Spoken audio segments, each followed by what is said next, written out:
Part 2 of 2. Are we going to lose this channel? Hopefully you watched the first part, all 26 minutes of it. I know it's long. I gave a little bit of a background on stuff as far as the YouTube partner program goes. And if you watched all the way through, the last thing I talked about was Liv's recent removal from the YouTube partner program. That's a bad sign, because if you watch the video, you know she now not only has fully lost the ability to make any kind of money straight through YouTube.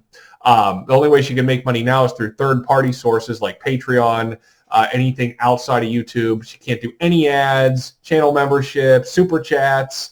And again, she never capitalized on live streams, which someone like that probably should have with super chats. But anyway, getting kicked out of the partner program, it's probably the first sign of the beginning of the end. If that happens to you, that's not good.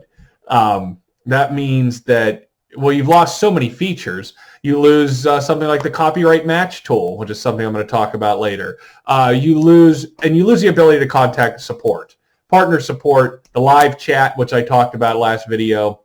It's invaluable to be able to actually reach a human at YouTube if you have a YouTube-based business.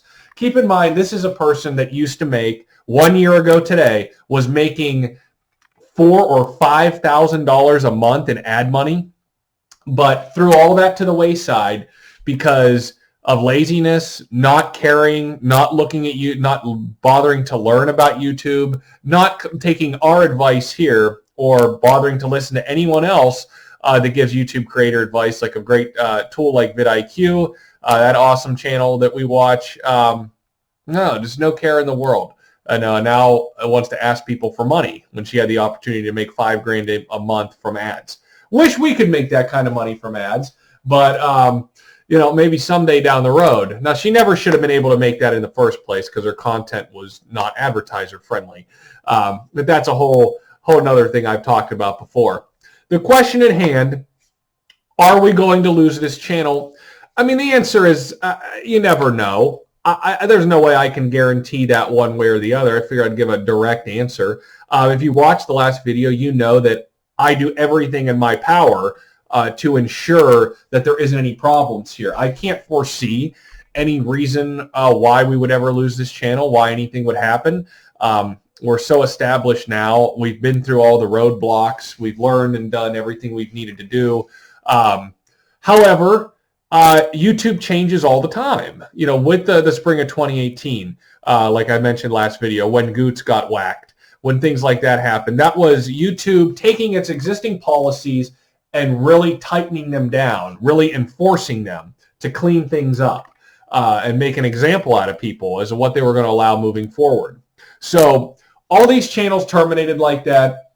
What I want to talk about in this video is a little bit more why these channels got terminated, these specific reasons why, and the big changes that are coming in 2020, which I mentioned last video. That's really what this is about, big changes coming to YouTube in 2020.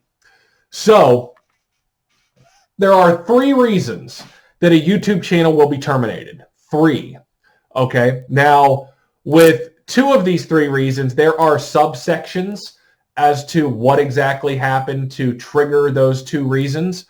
But there are 3 actual reasons, main reasons for a channel termination. And if you want to think of it like this, think of it like a tree, okay? And the tree is one of those 3 reasons. And then there are 2 big branches coming off of the tree, okay? That are the other 2. One of those 2 branches has other little branches coming off of it, whereas the other one is just a big branch. We'll talk about the big branch first. Reason number 1, copyright. Copyright strikes. 3 strikes, you're out. There's huge confusion out there about what a copyright strike is between a copyright claim. I did a whole video before. You can check through the R&R episodes, commentary episodes, about copyright on YouTube and the mass amount of confusion that comes from it. People don't understand. I'm going to speak in modern terms right now, since 2017, what copyright is like on YouTube.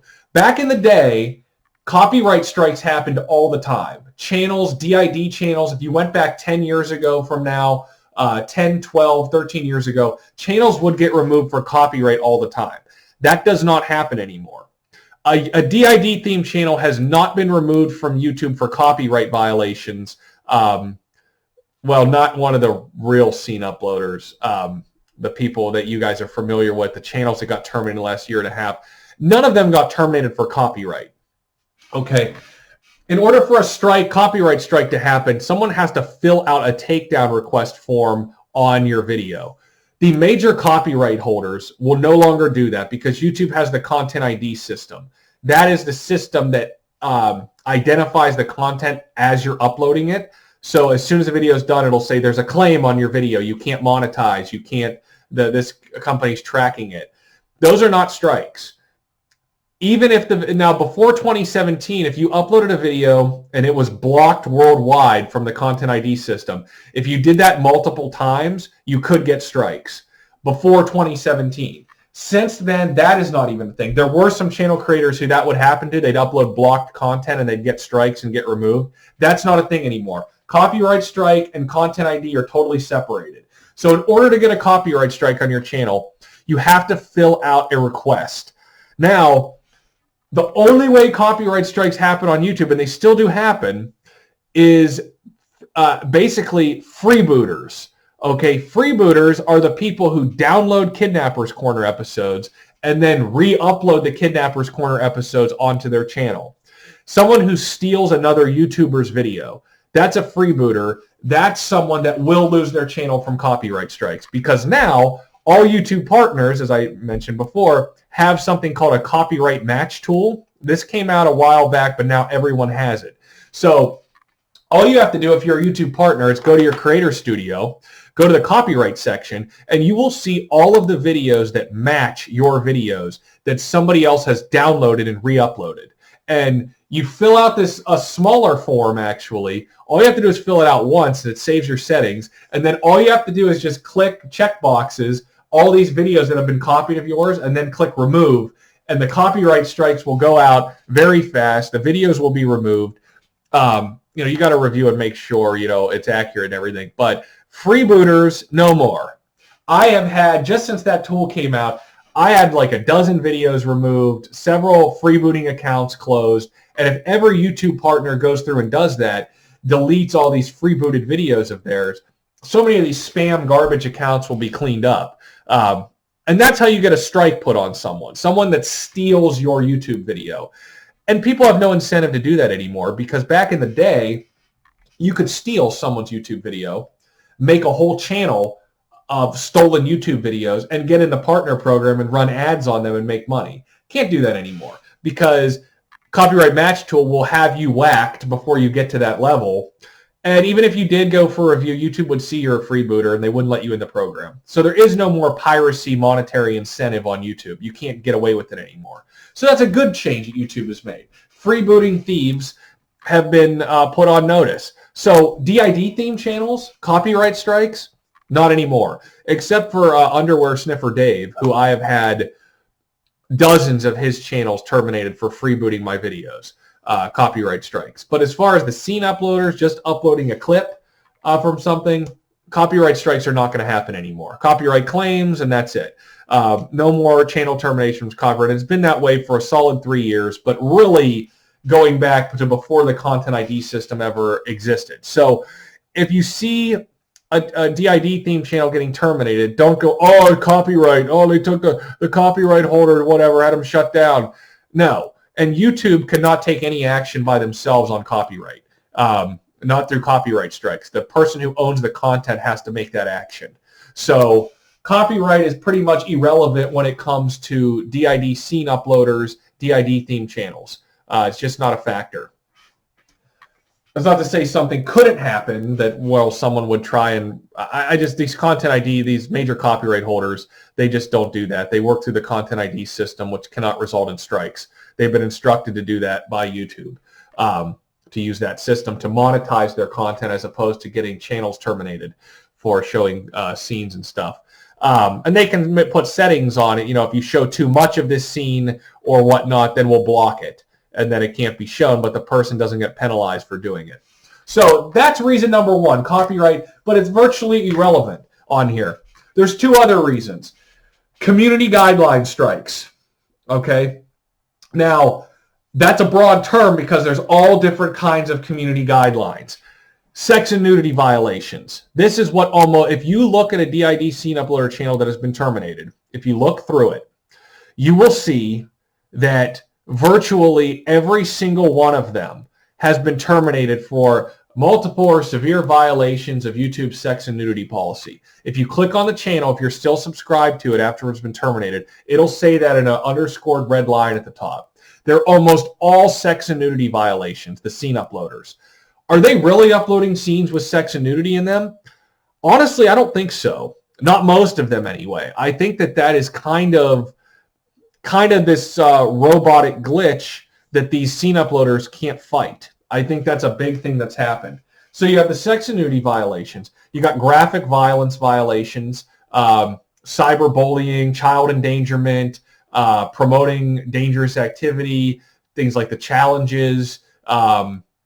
And then there's a big one that is something that actually is the main reason that channels on YouTube are terminated. Spam, misleading metadata, and deceptive practices. That's all one community guideline. There has only ever been one scene uploader, one DID theme channel terminated for that reason. And if you look at this chart right here, you'll see that it is the main reason through YouTube's, they're like policing, reporting, their report they give out every quarter.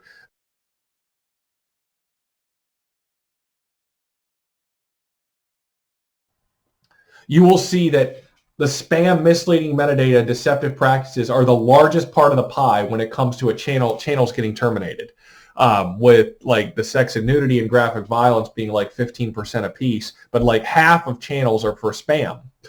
Only one DID theme channel I've ever seen terminated for this, and that is the mainstream reviews guy. Remember that channel? The spam videos, that crappy music with just the different stuff in the background. He wasn't in the videos. His voice wasn't in the videos. It was essentially the same video, just trying to get people to send him money through Patreon for stuff he never made. Why anyone would send him money, I don't know, but people did. It's very weird. He finally got shut down also in the spring of 2018 for the spam, misleading metadata, deceptive practices. He had a porn website that his website had all those nasty ads on it. So he was directing people to his social media, which directed people to that website. So YouTube saw that he was affiliated with that crap, as well as his videos all being the same. So he was terminated for spam, misleading metadata, and deceptive practices. Only channel I've ever seen in the DID space for that. Well, except for Underwear Dave. Again, he doesn't count, though.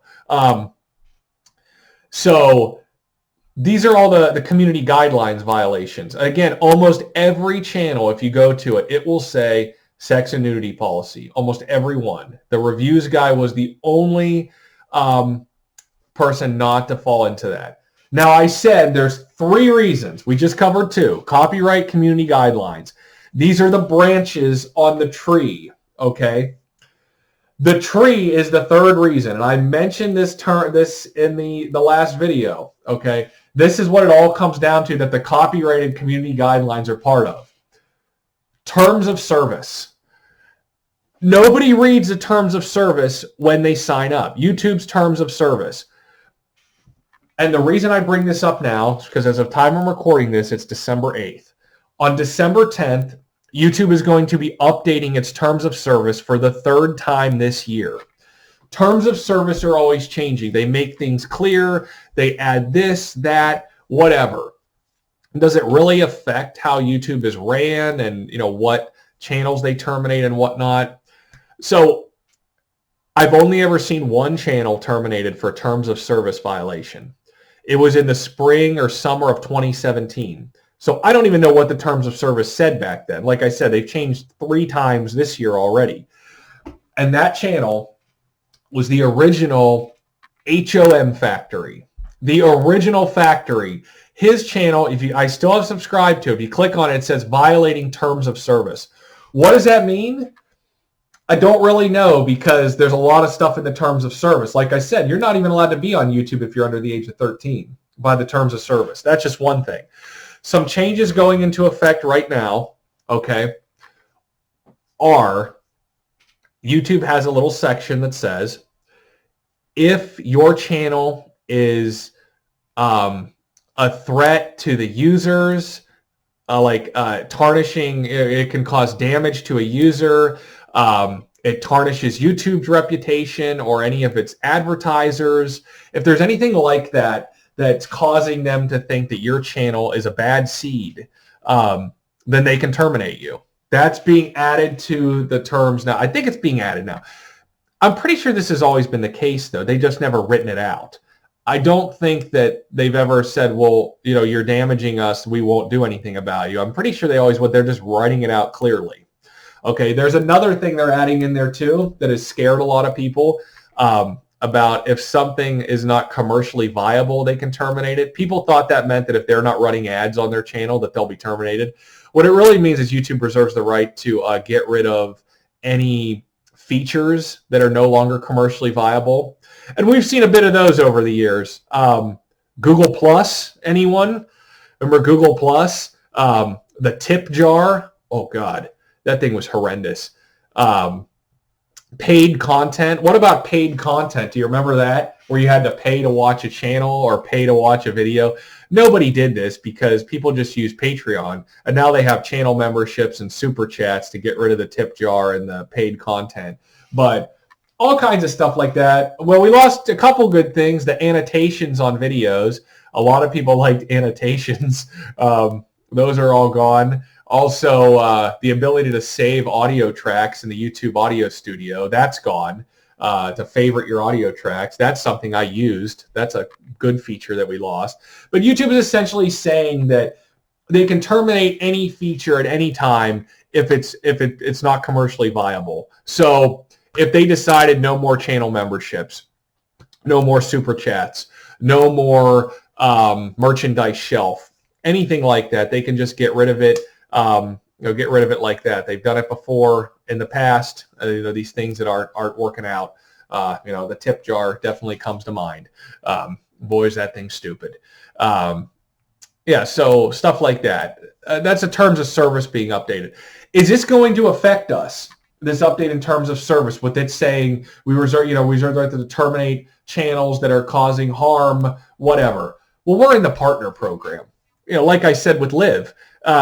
If you're a problem, they're going to boot you out of the partner program and not let you run ads well before they terminate your channel for just being dangerous or something. So with us being a partner and having so much success with this, this is nothing. And again, I think this policy has really always been there. They're just now writing it out for the first time.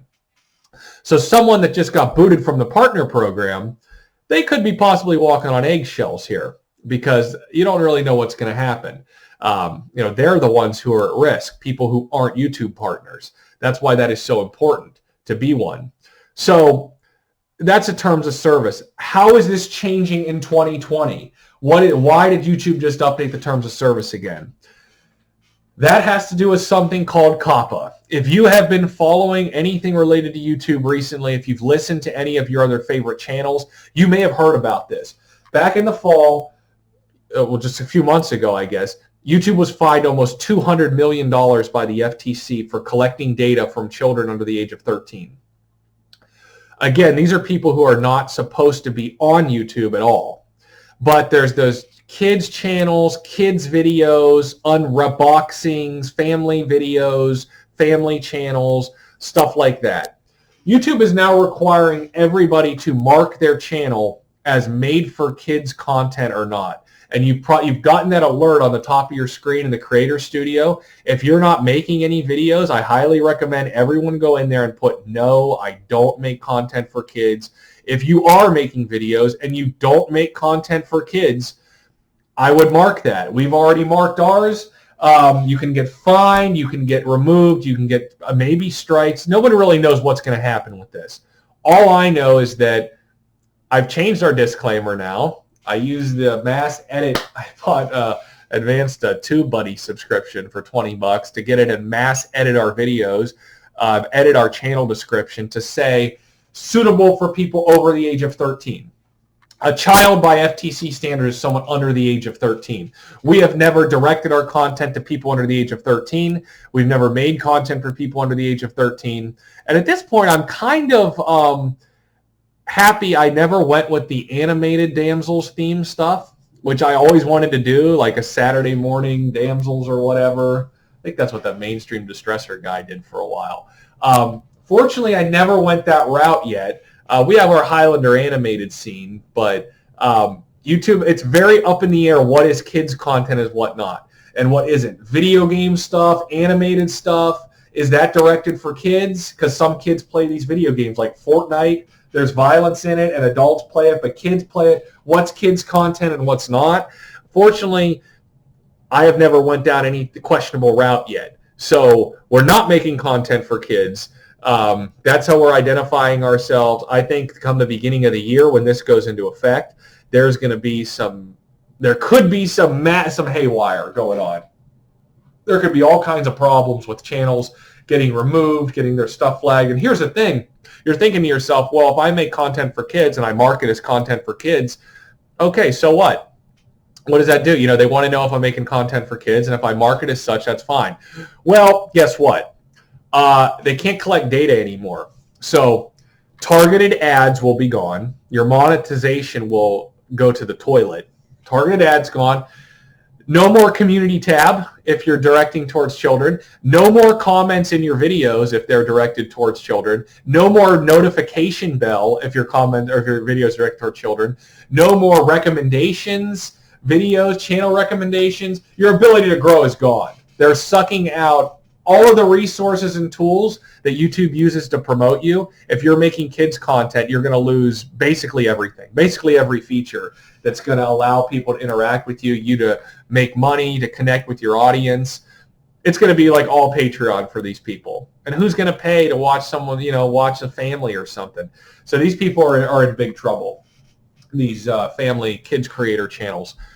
Fortunately, we're not worried about it. It doesn't affect us. But if you're still watching, Mr. DID Central, Mr. Factory, who has been booted for terms of service and community guidelines in the past, almost all of his videos have children tied and gagged in them. Almost all of them.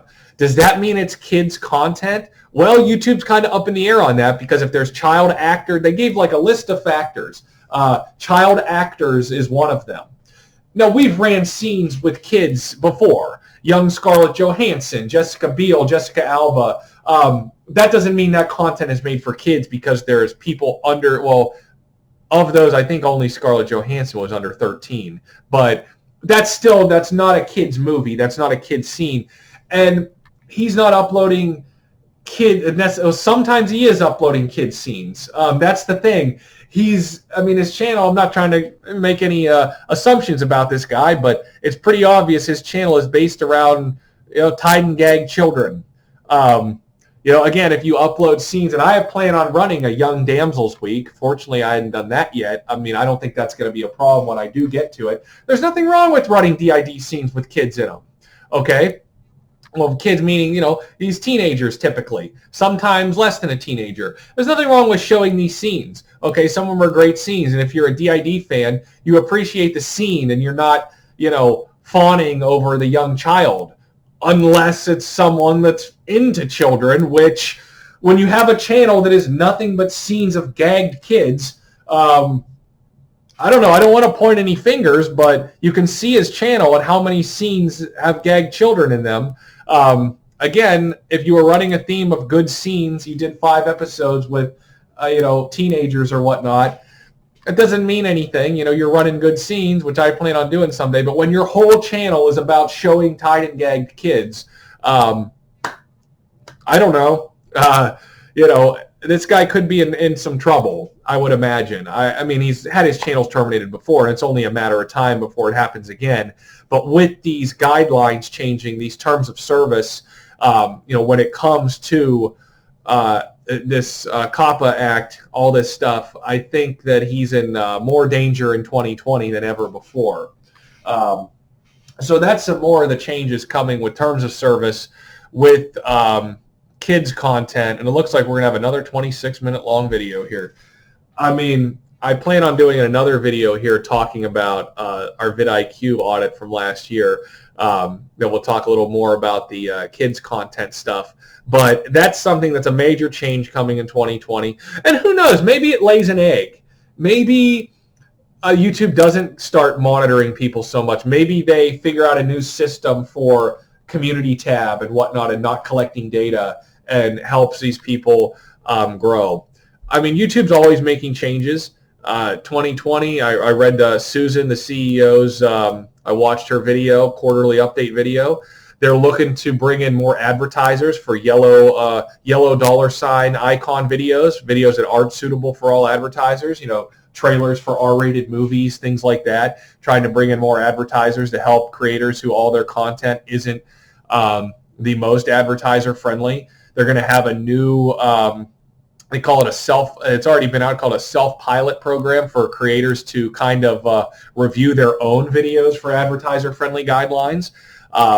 You can earn that right if you show that, demonstrate that what's advertiser-friendly and whatnot, so that I can kind of police our own videos. That's something that's supposed to be coming. So they're making all kinds of strides to help people, to help creators like us actually.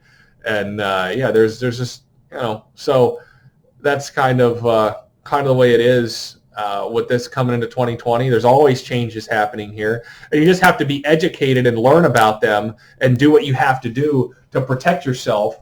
And again, with the way I always set this up from day one, I can't see any way that we're ever going to have a real problem with anything, just because it's reading we're not walking on the line with anything. The policies are set up, and the way we do our content and everything, that we just, we're falling in line with everything.